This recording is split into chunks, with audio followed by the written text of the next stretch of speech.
Bismillahirrahmanirrahim. Assalamualaikum warahmatullahi wabarakatuh. Alhamdulillahi ala ihsani wasyukru lahu ala taufiqihi wa amtinanihi.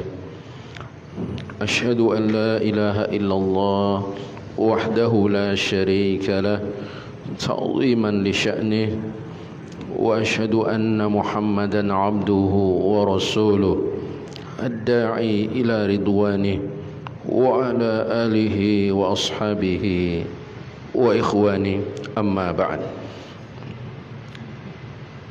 Wal ikhwatu fillah, a'azzani Allah wa iyyakum. Segenap para jamaah Masjid Khadijah yang semoga senantiasa dirahmati dan diberkahi oleh Allah Subhanahu wa taala, dan selalu kita berdoa kepadanya semoga Allah Subhanahu wa taala memberikan kepada kita perlindungan dan penjagaan terbaiknya sehingga kita terhindar dari segala mara bahaya dan dari segala keburukan-keburukan, termasuk juga dari wabah penyakit yang berbahaya yang mematikan. Amin ya rabbal alamin. Puji dan syukur marilah kita panjatkan atas kehadirat Allah Subhanahu wa taala yang melimpahkan kepada kita curahan nikmat, karunia dan taufiknya di kesempatan malam hari ini. Dengan izin Allah Subhanahu wa taala, kita akan lanjutkan kembali kajian kitab Fiqhul Asmaul Husna, Fikih Asmaul Husna, suatu upaya dari seorang hamba untuk menyelami dalamnya makna dan kandungan dari nama-nama Allah Subhanahu wa taala yang terindah. Buah karya dari Fadilatul Syekh Profesor Dr. Abdul Razak Ibn Abdul Muhsin Al-Abbad Al-Badr hafizahumullah ta'ala. Baik, hibati fillah, azani Allah wa iyyakum. Pembahasan kita masih seputar nama Al-Hayy. Al-Hayy, Allah Maha Malu atau Allah Maha Pemalu. Baik, telah dibawakan oleh beliau dalil-dalil khususnya dari dua hadis Nabi SAW yang menetapkan nama Al-Hayy termasuk diantara Al-Asmaul Husna. Baik, kita lanjutkan penyebutan Al-Haya, sifat Al-Haya dalam Al-Quran dan As-Sunnah. Ya, sebelumnya beliau mengatakan, kita ulangi sedikit dari perkataan beliau, wa qad warada dzikrul haya'i fil Qur'ani was sunnah bi sighatil fi'li mudhafan ila Allah azza wa jalla. Dan sungguh telah tercantum penyebutan Al-Haya, yaitu sifat Al-Haya, sifat malunya Allah. Ya, namanya Al-Hayy, sifatnya Al-Haya. Di dalam Al-Quran dan As-Sunnah dengan format atau dengan bentuk fi'il, kata kerja yang disandarkan kepada Allah Azza wa Jalla. Ya, bentuknya, jadi dalam Al-Quran tidak ada penyebutan nama Al-Hayy. Ada dalam Al-Hadis As-Sunnah. Itu dua hadis yang sudah disebutkan oleh beliau di awal pembahasan. Yang ada di dalam Al-Quran adalah disebutkan dalam bentuk fi'il, kata kerja. Sifat Al-Haya dalam bentuk kata kerja. Contohnya, qala Allah Ta'ala, Allah Subhanahu wa taala berfirman, "Innallaha la yastahi ayyadriba masalan ma ba'udatan fama fawqaha. Sesungguhnya Allah tidak merasa malu untuk membuat suatu perumpamaan seperti seekor nyamuk atau yang lebih, yakni lebih rendah dari seekor nyamuk. Surat Al-Baqarah ayat 26. Nah, perhatikan ahibati fillah jamaah sekalian. Di sini Allah SWT menyebutkan sifat al-haya dalam bentuk fi'il, kata kerja. Allah mengatakan innallaha la yastahyi. Sesungguhnya Allah tidak merasa malu. Berarti Allah SWT memiliki sifat al-haya. Allah tidak malu untuk membuat suatu permisalan, suatu perumpamaan seperti seekor nyamuk atau yang lebih rendah dari seekor nyamuk. Nah, ini contoh dari Al-Quran. Wa fi sahihain. Nah, sekarang contoh dari al-hadis. Dan di dalam dua kitab sahih, Sahih Bukhari dan Sahih Muslim, an Abi Waqidin al-Laitsi, dari sahabat Abu Waqid al-Laitsi radhiyallahu an, anna Rasulullah sallallahu alaihi wasallam, bahwasanya Rasulullah sallallahu alaihi wasallam bainama huwa jalisun fil masjidi wan nasu ma'ahu. Ketika Rasulullah sallallahu alaihi wasallam sedang duduk di masjid dan orang-orang bersama beliau, id aqbala salasatu nafarin. Saat itu datanglah 3 orang datang ke masjid. Sementara Nabi sallallahu alaihi wasallam sedang berada di dalam masjid dan beberapa sahabat berada di sekeliling beliau, datanglah 3 orang. Fa aqbala thnani ila Rasulillah sallallahu alaihi wasallam. 2 orang maju menghadap Rasulullah sallallahu alaihi wasallam atau mendekat kepada Nabi sallallahu alaihi wasallam. Wa dhahaba wahidun, dan 1 orang pergi. Yang 3 orang. Ya, tapi 2-nya maju mendekat ke majlisnya Rasulullah sallallahu alaihi wasallam, sementara yang 1-nya berpaling pergi. Qala fa waqafa ala Rasulillah sallallahu alaihi wasallam. 2 orang tadi berdiri di hadapan Rasulullah sallallahu alaihi wasallam ataupun berhenti ya di hadapan Rasulullah. Mereka berjalan menuju ke majelisnya atau mendekat ke majelisnya Rasulullah dan berhenti di hadapan Rasulullah sallallahu alaihi wasallam, atau juga bisa diartikan berdiri di hadapan Rasulullah sallallahu alaihi wasallam. Fa amma ahaduhuma, adapun salah seorang dari 2 orang ini, fara'a furjatan fil halaqah, dia melihat celah, ada tempat yang kosong di dalam halaqah, dalam majlis yang berbentuk halaqah, lingkaran. Dia melihat ada celah, ada tempat kosong. Fajalasa fiha, lalu dia duduk di dalam halaqah tersebut, di dalam tempat yang kosong itu dia mendudukinya, tempat yang kosong tersebut. Ini orang yang pertama, 1 dari 2 orang yang menghadap Nabi alaihi salatu wassalam. Wa ammal akhar, adapun orang yang kedua, fajalasa khalfahum, dia duduk di belakang mereka. Ya, pilih tempat di belakang, duduk di belakang. Ya, ini orang yang kedua. Artinya 2 orang ini sama-sama duduk dalam majelis, cuma yang satunya maju mengisi tempat yang kosong dan yang satunya pilih duduk di bagian belakang.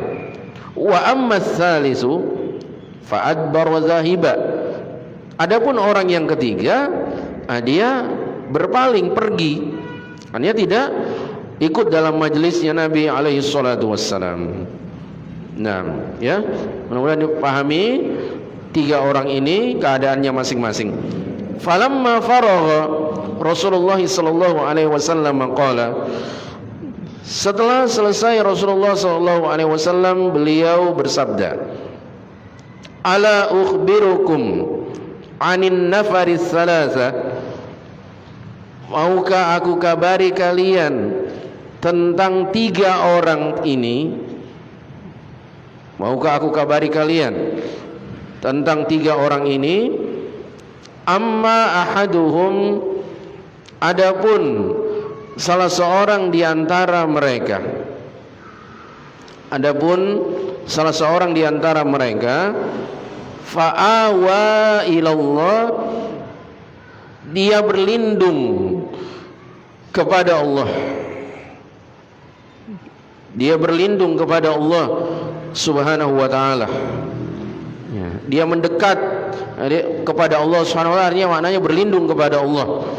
Itu orang yang maju melihat ada celah, ada ruang atau tempat yang kosong dalam majelis, dia mengisi tempat yang kosong tersebut. Ini orang berlindung kepada Allah, mendekat kepada Allah, lalu Allah subhanahu wa ta'ala pun melindunginya. Wa ammal akhar fastahya minallah fastahyallahu minhu, adapun orang yang kedua, dia merasa malu dari Allah, ya, malu-malu, makanya dia dalam majelis tadi milihnya di belakang, ya, malu-malu dia. Fastahya minallah, fastahyallahu minhu, Allah pun malu kepadanya. Nah, disinilah jamaah sekalian sisi pendalilannya dari sifat al-haya yang disebutkan dalam as-sunnah al-hadis dalam bentuk fi'il, kata kerja. Fastahya Allahu minhu, fastahya Allahu minhu, Allah pun malu darinya. Ya, jadi kita atau orang yang disebutkan dalam hadis ini malu, punya sifat haya, Allah juga punya sifat haya, malu. Tapi tentu saja malunya makhluk atau manusia tidak sama dengan sifat haya malunya Allah Subhanahu wa taala. Nah, sifat al-haya sesuai dengan keagungan sifat-sifat Allah Subhanahu wa taala dan kemuliaannya. Bagaimana nasib orang yang ketiga yang pergi dan berpaling? Wa ammal akhar fa'aradallahu anhu, adapun yang ketiga, dia berpaling, dia pergi berpaling, maka Allah Subhanahu wa taala pun berpaling darinya. Adapun orang yang ketiga yang tidak duduk dalam majelisnya Rasulullah SAW, dia berpaling, maka Allah Subhanahu wa taala pun berpaling darinya. Nah, selesai hadisnya. Jadi yang ingin disampaikan oleh beliau tentu saja adalah berkenaan dengan sifat haya, sifat malu bagi Allah Subhanahu wa taala. Nah, ya, dengan dua dalil ini, satu ayat Al-Qur'an dan satu dari hadis Nabi sallallahu alaihi wasallam, kemudian beliau simpulkan, wal qawlu fi hadhihi sifah kal qawli fi sa'iri sifatir rabbi subhanah.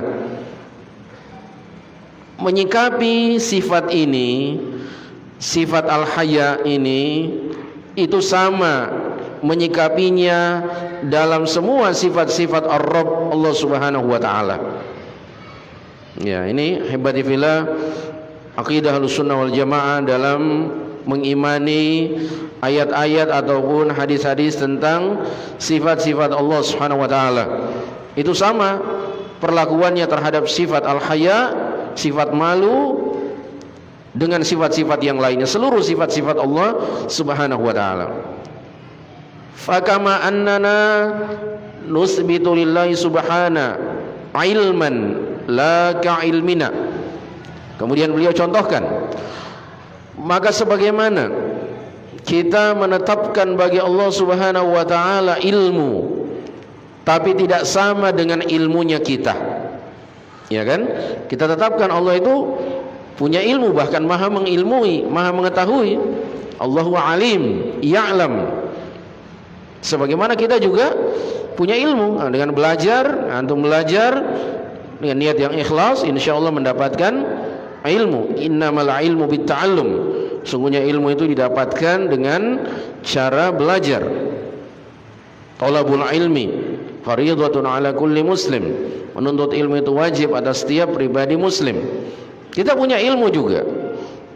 Kita punya ilmu. Bahkan hewan pun seperti anjing pemburu, anjing pelacak juga disifati punya ilmu. Tu'allimuna hunna mimma 'allamakumullah.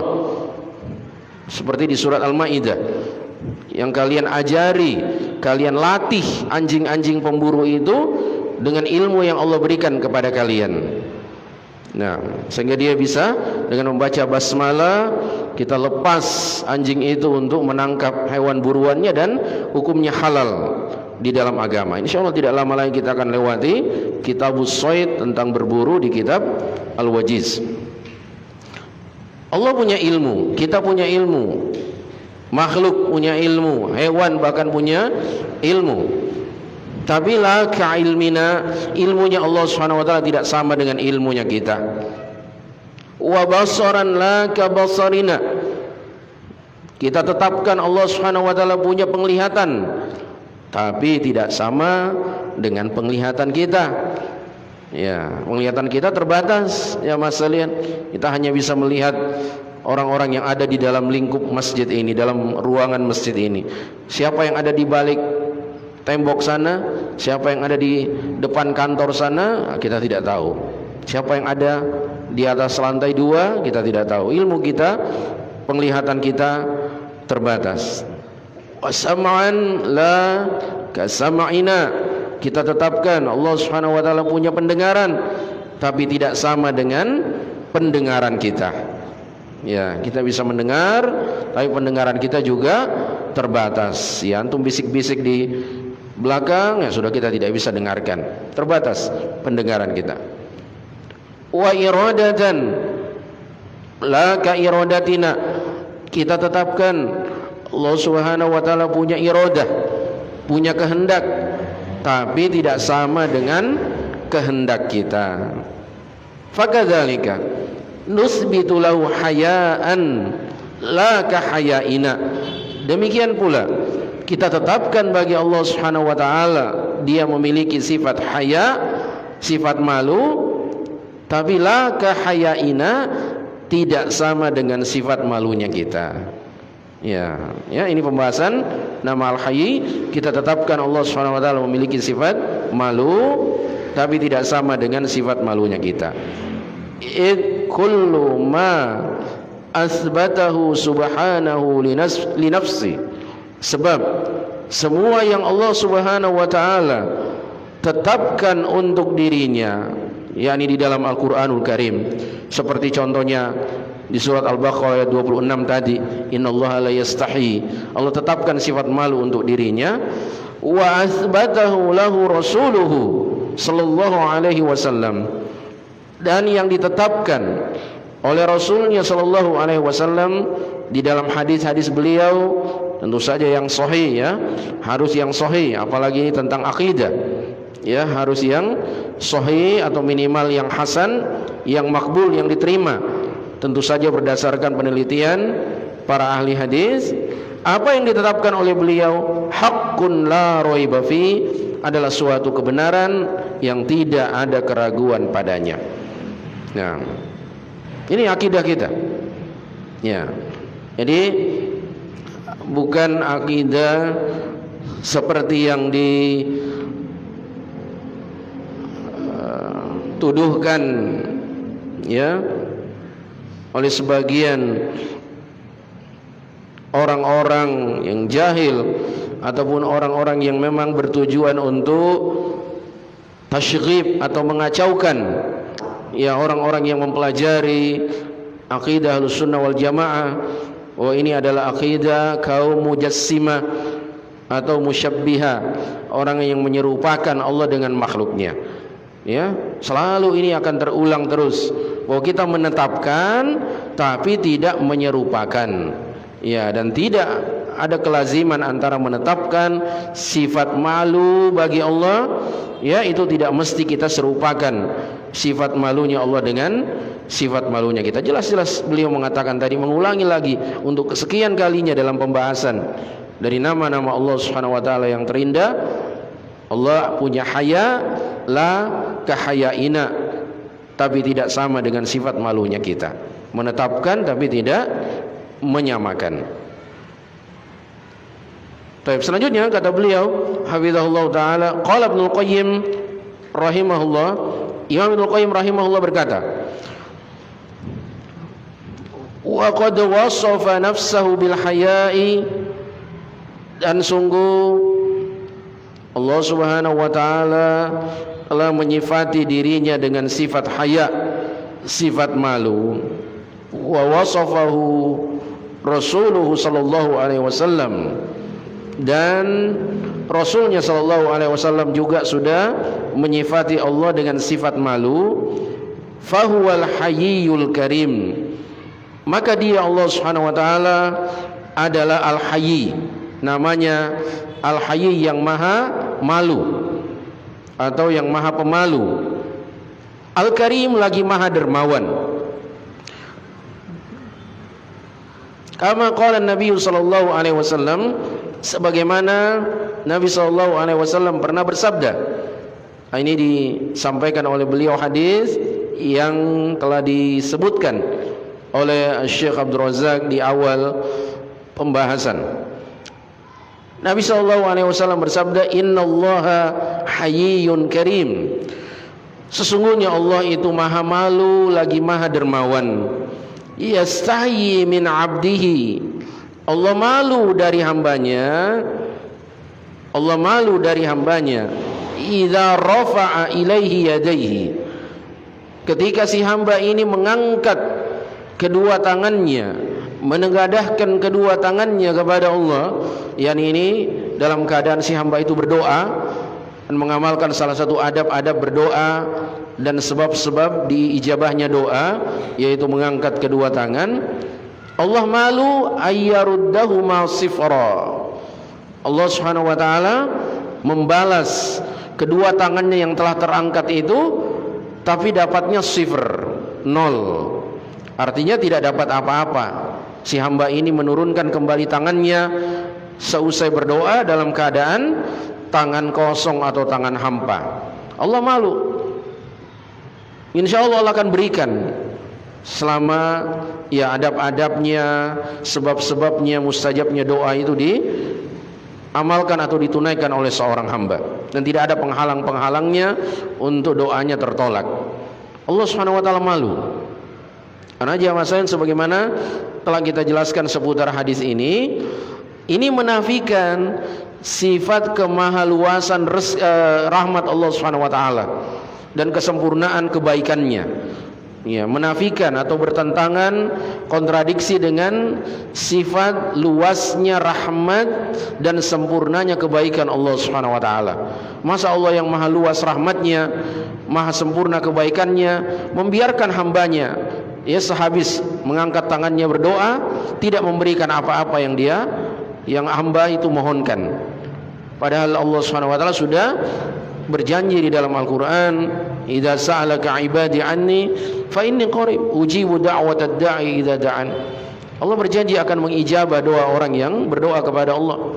Wa qala rabbukum ud'uni astajib lakum. Dan Allah mengatakan, berdoalah kalian kepadaku, niscaya aku akan ijabah doa kalian. Allah malu untuk tidak menepati janjinya, untuk tidak memberikan hambanya yang telah mengangkat kedua tangannya berdoa kepada Allah. Tapi dengan catatan harus memenuhi syarat-syarat dikabulkannya doa. Karena ada juga hamba yang mengangkat tangannya seperti hadis. Ya, kembali kita ingatkan lagi hadis seorang yang disebutkan Nabi SAW, fa dzakara ar-rajul yutilus safar asy'atsa aghbar, seorang yang melakukan perjalanan safar yang cukup lama hingga penampilannya kusut kumal, rambutnya acak-acakan, badannya penuh debu. Ya, rafa'a yadayhi ilai, dia sudah mengangkat kedua tangannya kepada Allah Subhanahu wa taala. Artinya sebab-sebab diijabahnya doa sudah terpenuhi pada hamba tersebut. Tapi apa? Sayang ada penghalang. Ada mawani' istijabatid doa. Ya. Sayang sekali. Wa mat'amuhu haram wa mashrabuhu haram wa malbasuhu haram wa ghudhiya bil haram fa anna yustajabulah. Makanannya dari sumber yang haram, minumannya juga demikian, pakaiannya juga demikian, mengkonsumsi sesuatu yang haram, fa anna yustajabulah. Bagaimana mungkin doanya bisa dikabulkan? Ada penghalangnya. Dia sudah melakukan sebab-sebabnya diijabahnya doa, tapi sayang sekali ada mawani', ada penghalang-penghalangnya. Nah, wa qalat Ummu Salamah, wa qalat Ummu Sulaim. Ummu Sulaim radhiyallahu anha berkata, Ummu Sulaim ini ya masanya adalah ibunda dari Anas bin Malik radhiyallahu anhu. Ummu Sulaim berkata, ya Rasulullah, wahai Rasulullah, innallaha la yastahyi minal haqq, sesungguhnya Allah tidak merasa malu dari kebenaran. Sesungguhnya Allah tidak malu dari suatu kebenaran. Ini hadis riwayat Bukhari dan Muslim. Tidak disebutkan secara lengkap hadisnya oleh Imam Ibnu Qayyim rahimahullahu taala. Ini adalah kisah ketika Ummu Sulaim, seorang wanita, berkonsultasi kepada Nabi SAW tentang perkara yang mungkin secara umum tabu untuk dibicarakan, apalagi oleh seorang wanita. Akan risih membicarakannya, membahasnya, apalagi bertanya, berkonsultasi kepada seorang laki-laki lagi, kepada Rasulullah. Tapi karena mereka butuh ilmunya, ingin tahu hukumnya, jangan sampai salah dalam pengamalannya, mereka bertanya. Ya. Makanya Aisyah radhiyallahu anha ya memuji wanita-wanita kaum Ansar. Ya. Karena mereka tidak malu untuk bertanya sesuatu yang mereka sangat butuhkan dalam ilmu agama. Walaupun itu mungkin perkara yang ya dalam tanda kutip agak vulgar untuk dibahas. Seperti pertanyaan Ummu Sulaim. Ummu Sulaim pada saat itu mempertanyakan tentang ya, apakah wanita juga mengalami yang namanya ihtilam atau mimpi basah. Karena yang umumnya yang mengalaminya adalah laki-laki. Bahkan ini dijadikan tanda anak laki-laki itu baligh ketika sudah mengalami yang namanya ihtilam, mimpi basah. Ya. Ummu Sulaim bertanya, hal 'alan nisa'i ghuslun idza hiya ihtalamat?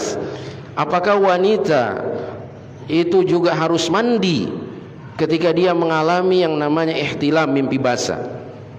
Nah, ini kan seputar perkara-perkara yang sangat privasi, ya, yang itu tadi tabu untuk dibicarakan. Nah, tapi karena mereka para wanita di zaman Nabi juga butuh ilmu dalam hal penerapan, makanya mereka mempertanyakan ini kepada Nabi alaihi salatu wassalam. Nabi mengatakan, jawaban beliau, na'am idza ra'atil ma'. Iya, tentu saja wanita wajib mandi jika dia melihat air, yaitu mani. Ya. Artinya dia mendapati di pakaiannya ada mani atau bekas mani, dan itu dia yakin. Ya. Dia yakin, ya, bukan ragu, ya. Ya. Dia harus mandi. Walaupun dia tidak ingat ya tentang mimpinya semalam, tapi dia begitu bangun masuk kamar mandi misalnya, dia mendapati pakaiannya basah dan dia yakin itu adalah mani dengan sifat-sifatnya, dengan baunya, maka dia wajib mandi. Ini sesuatu yang ya orang itu malu-malu untuk bertanya, apalagi wanita, apalagi yang di tempat bertanya kepada laki-laki. Tapi rasa malu itu tidak menghalangi Ummu Sulaim untuk berkonsultasi kepada Rasulullah demi mendapatkan ilmu agama. Makanya Aisyah yang mendengarkan itu memuji, ni'man nisa nisaul ansor, sebaik-baik wanita adalah wanita kaum Ansor. Lam yamna'hunnal haya ayyatafaqqahna fiddin. Rasa malu mereka tidak menghalangi mereka untuk mendalami ilmu agama. Ya, disinilah rasa malu itu menjadi tercela. Kalau kita punya rasa malu di sini, ini salah tempat. Malu dalam belajar. Nah, makanya Imam Mujahid rahimahullah ta'ala berkata, la yanalul ilma mustahyin wala mustakbir. Tidak akan pernah dapat ilmu dua orang, yang malu-malu dan yang sombong. Karena malu, walaupun malu adalah salah satu sifat yang terpuji, sebagaimana nanti akan dibahas oleh Syekh di halaman berikutnya, ya, bahkan termasuk syu'bah minal iman, cabang dari keimanan. Tapi malu yang ini yang disebutkan dalam kisah ini malu yang salah tempatnya. Ya, Aisyah memuji sebaik-baik wanita kaum Ansor. Rasa malu mereka tidak menjadi penghalang bagi mereka untuk mendalami ilmu agama. Nah, lanjut. Wa aqarraha ala dzalik, dan Nabi sallallahu alaihi wasallam mengiyakan, menyetujui atas perkataan Ummu Sulaim tadi, bahwa innallaha la yastahyi minal haq. Allah sebelum bertanya, jadi ini juga adab dan etika luar biasa yang patut kita teladani dari para sahabat.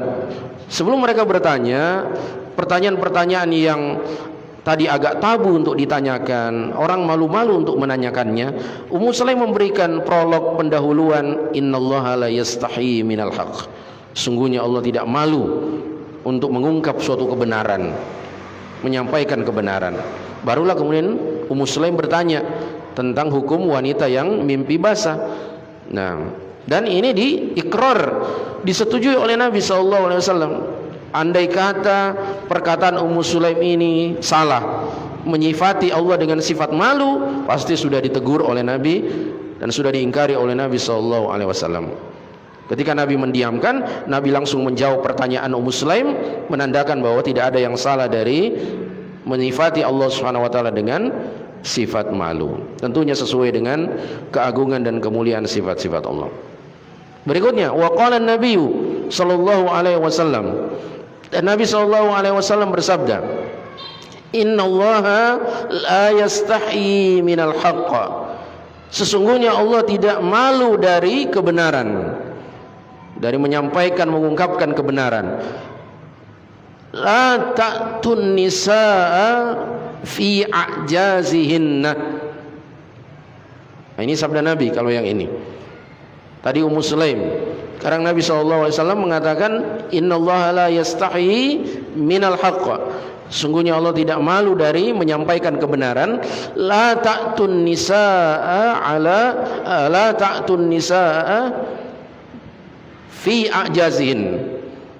Janganlah kalian mendatangi istri-istri kalian melalui dubur-dubur mereka. Ya. Hadis sahih riwayat Imam Ahmad, Ibnu Majah dari Khuzaimah bin Thabit Al-Abasi, dan disahihkan oleh Syekh Albani rahimahullah ta'ala dalam Irwaul Ghalil. Nah, ini juga sama perkara yang sangat, ya, orang tentu saja malu untuk menceritakannya, malu untuk membahasnya, ya.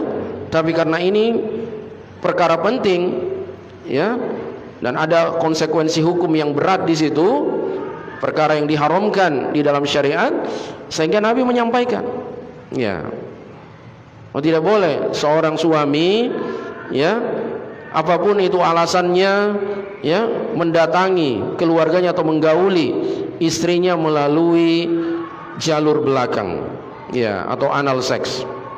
Haram hukumnya. Nah,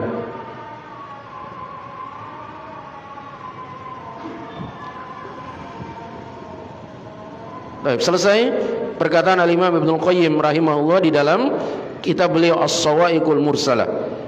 As-Sawa'iqul Mursalah. Baik, kita lanjutkan. Wa qala rahimahullah, dan beliau Al-Imam Ibnul Qayyim rahimahullah, ini nukilan dari kitab yang lain, kitab Madarijus Salikin karya Ibnul Qayyim rahimahullah. Beliau berkata, wa amma haya'ur rabbi ta'ala min abdi, adapun sifat malunya Allah Ar-Rabb, Allah subhanahu wa ta'ala dari hambanya, fadzaka naw'un akhar, ini jenis yang lain. Ya, sifat malunya Allah dari hambanya ini jenis yang lain. Yani bagaimana Allah itu malu kepada hambanya,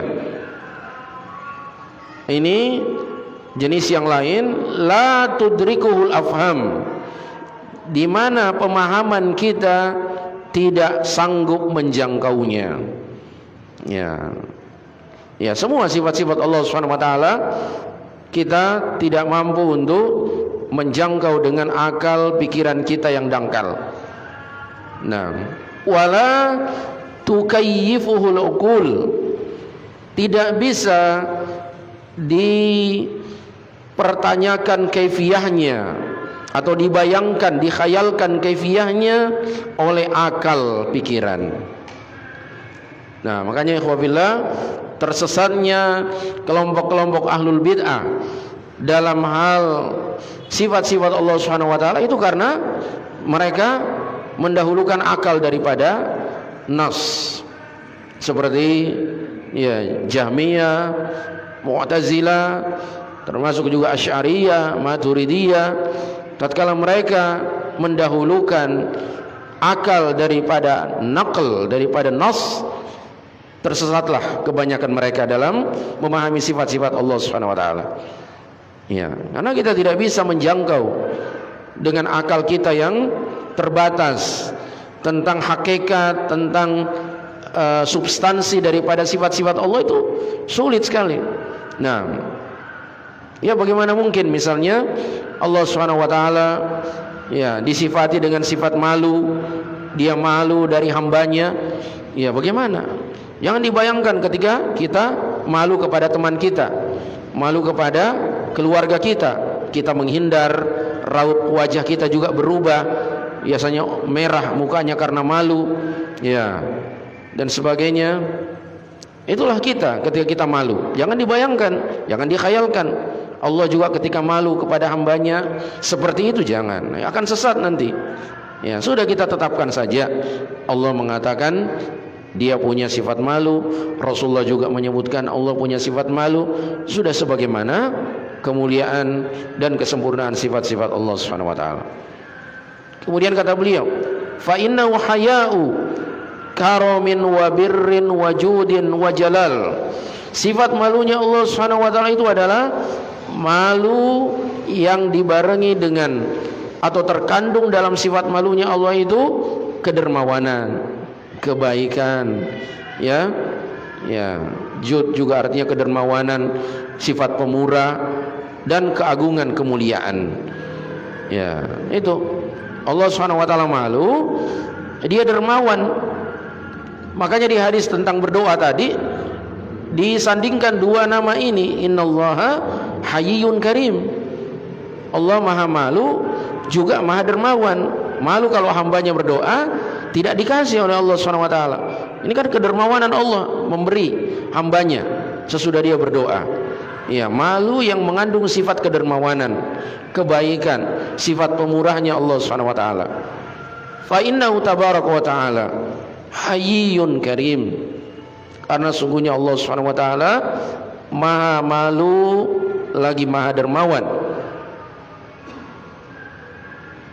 Yastahyi min abdihi. Dicontohkan lagi oleh beliau tentang masalah berdoa. Dia malu dari hambanya idza rafa'a ilaihi yadai, ketika si hamba mengangkat kedua tangan kepadanya, ayyaruddahuma sifra, lalu Allah Subhanahu wa taala membalas dengan tangan hampa. Wa yastahi, contoh yang lain, dan Allah malu ayyu'adziba, malu menyiksa atau mengazab za syaibatin, za syaibah, syabat fil Islam, orang tua yang beruban dalam Islam. Allah malu menyiksa seorang yang menghabiskan umurnya menjaga keistiqomahannya dalam Islam. Ya. Makanya orang tua juga diberikan kedudukan yang tinggi di dalam agama Islam.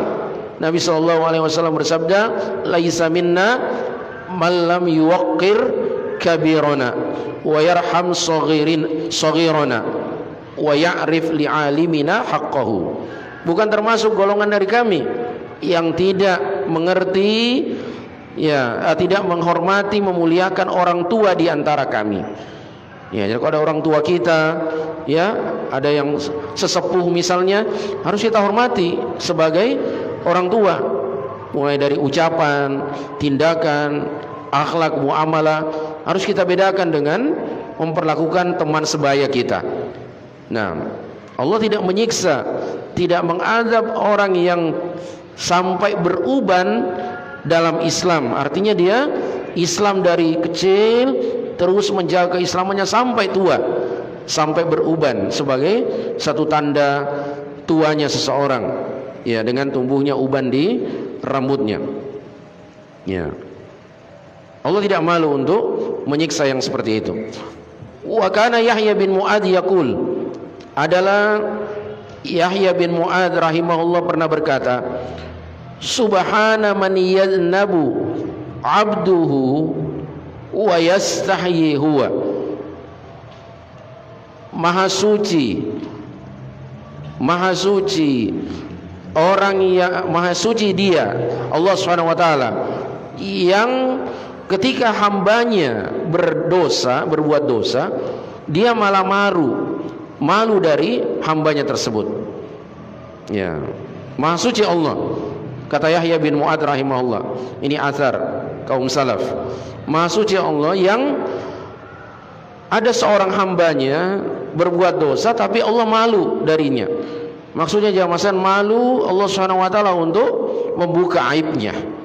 Allah Subhanahu wa taala maha menutupi aib hambanya. Ingat hadis yang pertama yang dibawakan oleh Syekh, innallaha hayyun sittir.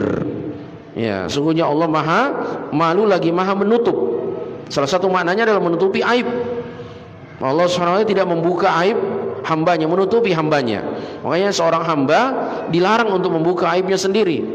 Ya, kita harus menutupi aib kita, dan juga dianjurkan untuk menutupi aib saudara sesama muslim. Wa yastahyi huwa. Ya, sementara Allah malu darinya. Si hamba yang berdosa tapi Allah malu. Maka dipuji Allah SWT, maha suci Allah. Luar biasa. Ya, Allah SWT maha suci dia. Hambanya berbuat dosa tapi justru Allah malu darinya. Wa fi athar, dan di dalam athar yang lain, man istahya minallah istahyallahu min. Barang siapa yang malu dari Allah, maka Allah pun malu darinya. Nah, selesai dari kitab Madarijus Salikin karya Ibnu Qayyim rahimahullah taala. Dan kita cukupkan dulu sampai di sini ahibati fillah, pembahasan nama Al-Hayy. Masih ada lanjutannya insyaallah taala di kesempatan yang akan datang. Naktafi bihadzal qadar, subhanakallahumma wa bihamdik, asyhadu an la ilaha illa anta, astaghfiruka wa atubu ilaik. Wa akhiru da'wana anil hamdulillahi rabbil alamin.